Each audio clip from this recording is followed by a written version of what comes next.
Patay sa pananambang ang isang tumatakbong konsehal sa San Simon, Pampanga. Nasawi rin ang dalawang kasama ng biktima. Tutukan sa report.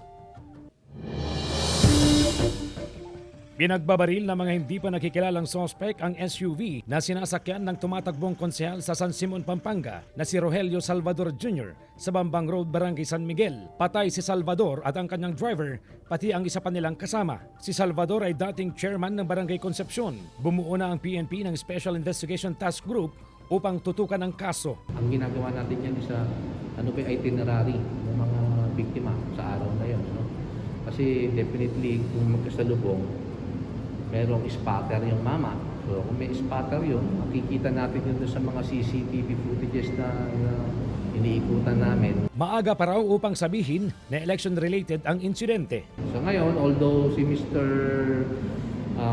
Salvador Rogelio is kandidato sa pagka-konsehal ng bayan ng San Simon, tinitignan pa natin yung ibang anggulo. Samantala, naglaan ng kalahating milyong pisong pabuya ang lokal na pamahalaan ng San Simon para mapabilis ang pagtukoy sa mga sospek. Titignan mo, itong mga namatay, wala silang illegal activities.